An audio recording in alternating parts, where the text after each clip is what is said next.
ओम नमः शिवाय। हर हर महादेव। भगवान भोलेनाथ और माता पार्वती की जय। भक्तों, आज हम सुनेंगे सोमवार की व्रत कथा। भक्तों, सोमवार के व्रत को लेकर मान्यता है कि इस व्रत को करने से भगवान शिव अपनी भक्तों की मुराद जल्दी पूरा करते हैं।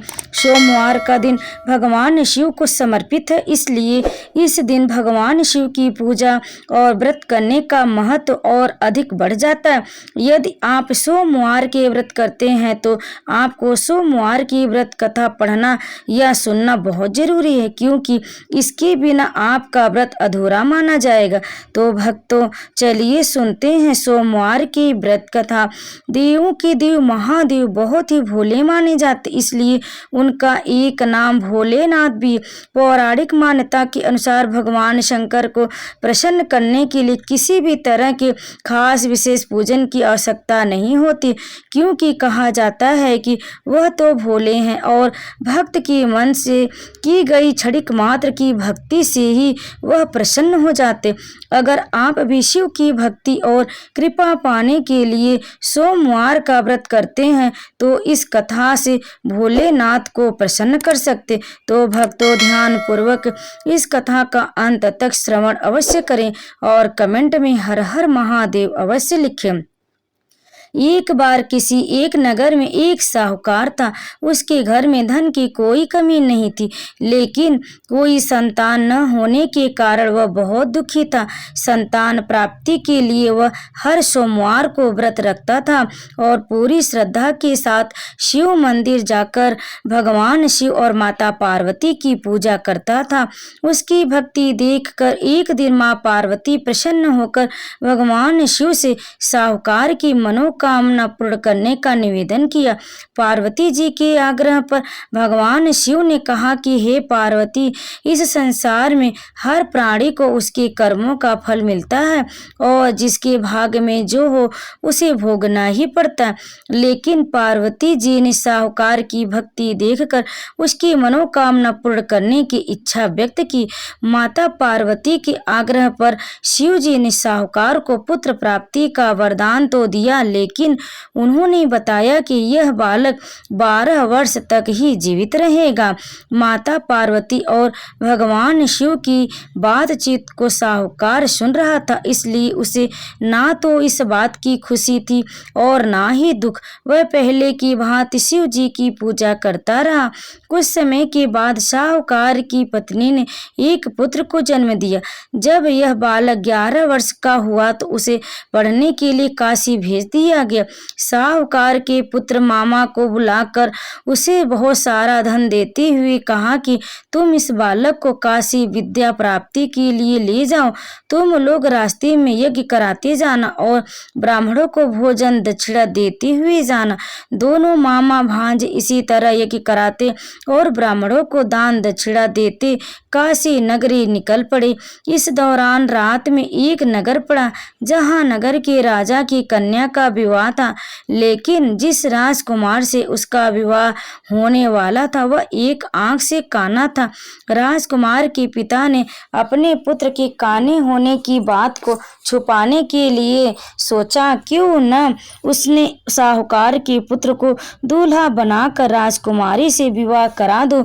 विवाह के बाद इसको धन देकर विदा कर दूंगा और राजकुमारी को अपने नगर ले जाऊंगा।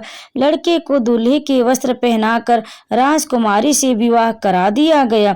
साहूकार का पुत्र ईमानदार था, उसे यह बात न्याय संगत नहीं लगी, इसलिए उसने अवसर पाकर राजकुमारी के दुपट्टे पर लिखा कि तुम्हारा विवाह तो मेरे साथ हुआ, लेकिन जिस राजकुमार के संग तुम्हें भेजा जाएगा वह एक आंख से काना है। मैं तो काशी पढ़ने जा रहा हूँ।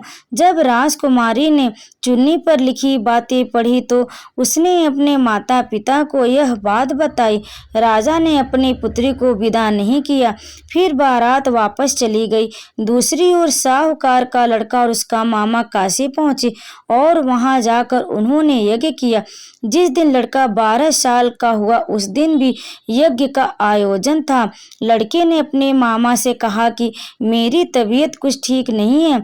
मामा ने कहा कि तुम अंदर जाकर आराम कर लो। शिव जी की वरदानुसार कुछ ही देर में उस बालक के प्राण निकल गए।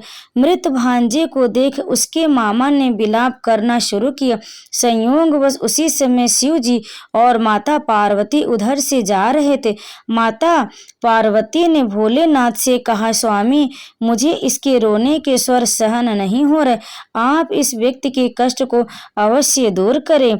जब शिव जी मृत बालक के पास गए तो वह बोले, यह उसी साहूकार का पुत्र है जिसे मैंने 12 वर्ष की आयु का वरदान दिया था। अब इसकी आयु पूरी हो चुकी। लेकिन मातृभाव से विभोर माता पार्वती ने कहा कि हे महादेव, आप इस बालक को और आयु देने की कृपा करें, अन्यथा इसके वियोग में इसके माता पिता भी तड़प तड़प कर मर जाएंगे। माता पार्वती के पुनः आग्रह पर भगवान शिव ने उस लड़के को जीवित होने का वरदान दिया। शिव जी की कृपा से वह लड़का जीवित हो गया। शिक्षा पूरी कर लड़का मामा के साथ अपने नगर की ओर वापस चल दिया। दोनों चलते हुए उसी नगर में पहुंचे जहां उसका विवाह हुआ था। उस नगर में भी उन्होंने यज्ञ का आयोजन किया।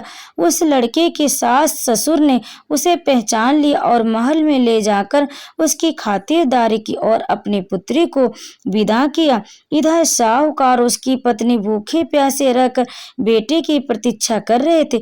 उन्होंने प्रण कर रखा था कि यदि उन्हें अपने बेटे की मृत्यु का समाचार मिला तो वह भी प्राण त्याग देंगे, परंतु अपने बेटे के जीवित होने का समाचार पाकर वह बेहद प्रसन्न हुए।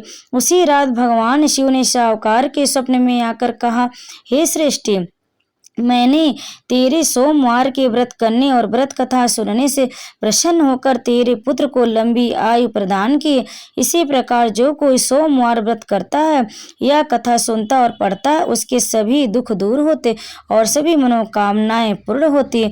तो प्रेम से बोले भगवान भोलेनाथ की जय, माता पार्वती की जय। कथा को अंत तक सुनने के लिए आप लोगों का बहुत बहुत धन्यवाद।